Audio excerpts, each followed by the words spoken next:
واللاتي يأتين الفاحشة من نسائكم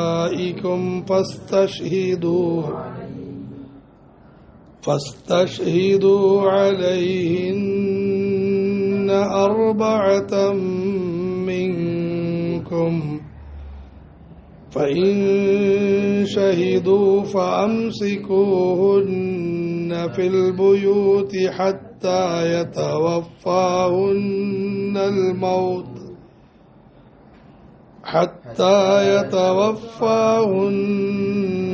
الموت أو يجعل الله لهن سبيلا. واللاتي ചില സ്ത്രീകൾ യഅ്തീനൽ ഫാഹിഷ മ്ലേച്ഛമായ കാര്യത്തെ സമീപിക്കും മിൻ നിസായിക്കും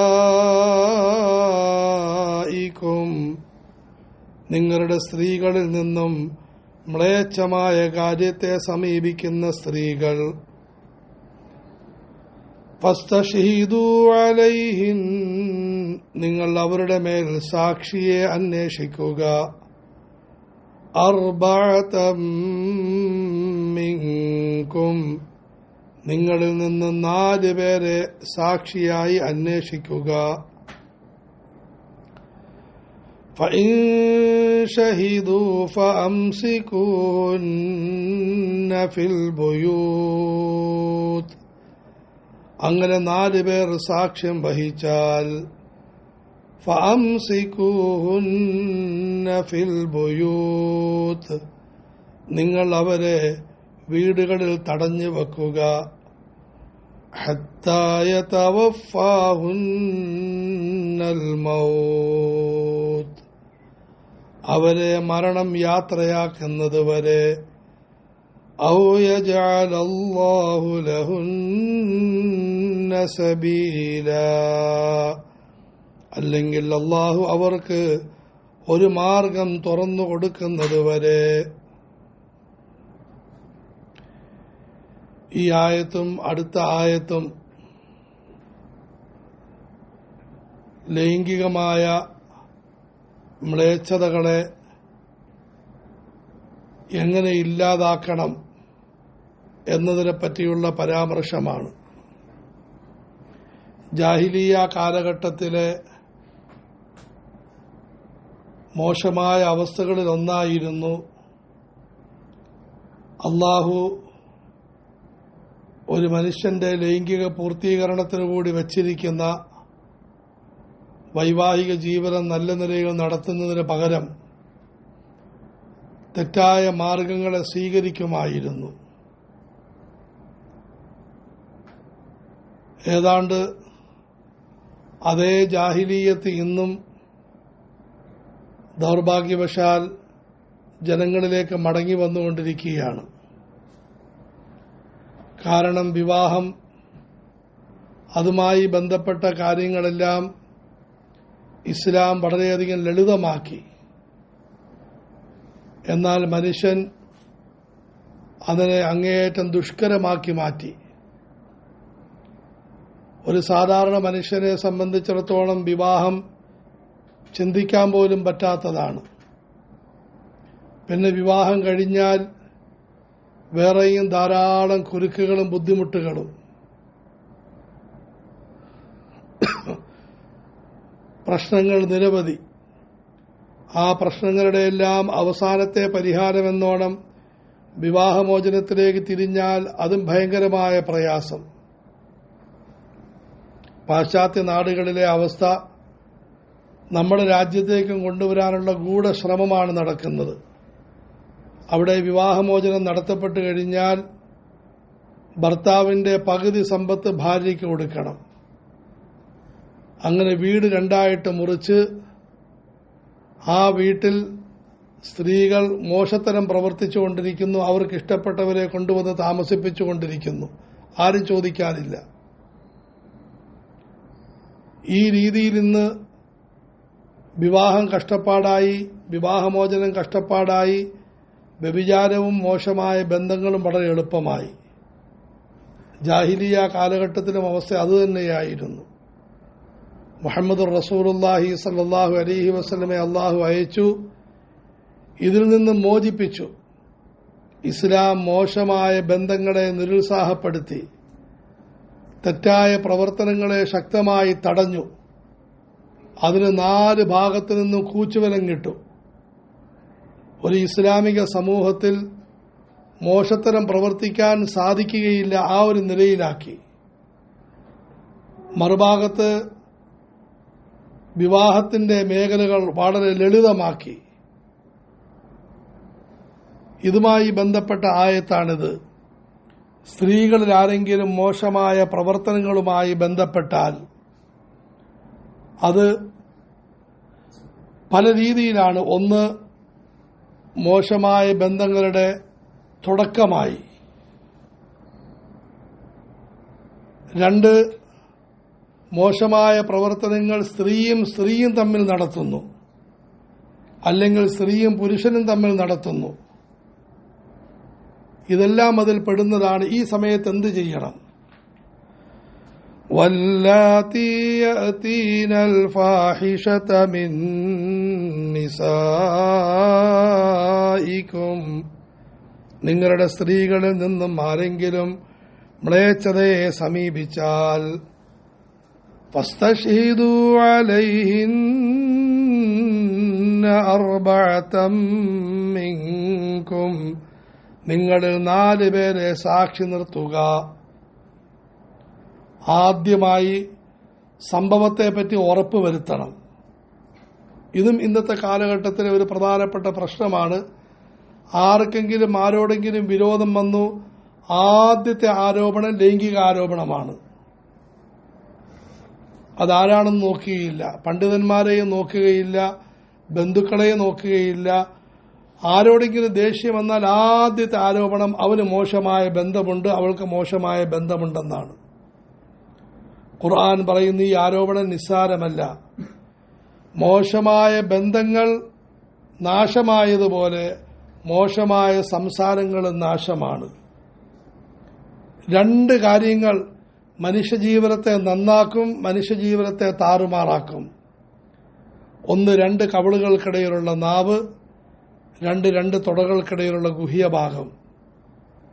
ഇത് രണ്ടും നേരായ വഴിയിൽ ചെലവഴിച്ചാൽ ഒരു സമൂഹം തന്നെ നന്നായിത്തീരും, ഒരു സ്ഥാപനം നന്നായിത്തീരും, ഒരു വീട് നന്നായിത്തീരും. അള്ളാഹു കാക്കുമാറാകട്ടെ. ഈ 2 സാധനങ്ങൾ മോശമായി കഴിഞ്ഞാൽ സമൂഹവും സ്ഥാപനവും വീടും തകരുന്നതാണ്. അതുകൊണ്ട് ഇസ്ലാം പറയുന്ന ഈ ആരോപണം നിസ്സാരമല്ല. ആദ്യമായി 4 സാക്ഷികളെ വേണം.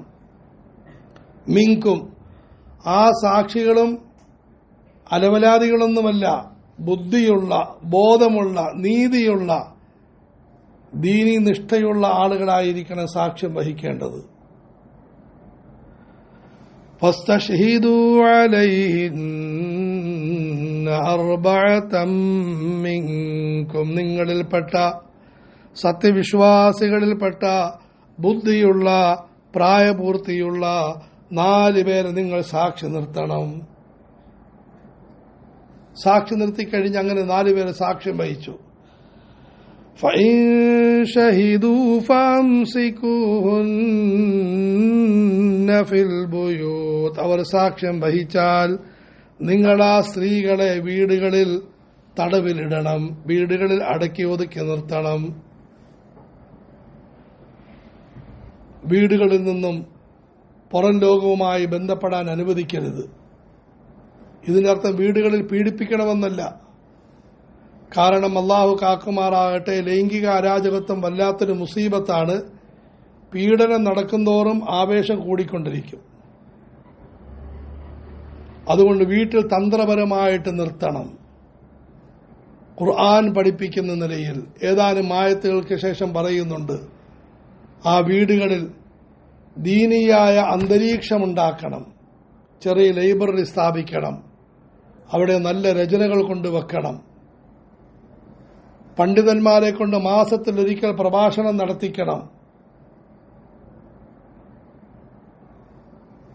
ആദ്യം മാതാപിതാക്കൾ മാതൃകാ ജീവിതം നയിക്കണം. ബാപ്പ മൊബൈലും പിടിച്ച് വലത്തോട്ട് തിരിഞ്ഞു കിടന്ന് സിനിമ കണ്ടുകൊണ്ടിരിക്കുകയാണ്. ഉമ്മ ഇടത്തോട്ട് തിരിഞ്ഞു കിടന്നുകൊണ്ട് നാടകം കണ്ടുകൊണ്ടിരിക്കുകയാണ്. പെണ്ണിനോട് തസ്ബീഹും പിടിച്ച് മുസല്ലയിൽ ഇരിക്കാൻ പറയുന്നു. ഒരിക്കലും നടക്കത്തില്ല. ദീനിയായ അന്തരീക്ഷം വീട്ടിൽ വേണം. അല്ലാഹു തആല വലിയ സുരക്ഷാ കേന്ദ്രമാണ് വീടിനെ സംവിധാനം ചെയ്തിരിക്കുന്നത്. മസ്ജിദ് സുരക്ഷാ കേന്ദ്രം, നല്ല കൂട്ടുകാര് സുരക്ഷാ കേന്ദ്രം, വീട് സുരക്ഷാ കേന്ദ്രം. പ്രത്യേകിച്ചും സ്ത്രീകളെ സംബന്ധിച്ചിടത്തോളം വീട് രക്ഷാകേന്ദ്രമാണ്. പുരുഷന്മാർക്കും മസ്ജിദിന്റെ വെളിയിരുന്നു കൊണ്ട് പോലും സംസാരങ്ങൾ പാടില്ല. മസ്ജിദ് കഴിഞ്ഞ് നേരെ വീട്ടിൽ പോകാൻ നോക്കി രക്ഷപ്പെടാൻ പറ്റും. فَإِن شَهِدُوا فَأَمْسِكُوهُنَّ فِي الْبُيُوتِ അവരുടെ വീടുകളിൽ അവരെ നിയന്ത്രിച്ച് നിർത്തുക.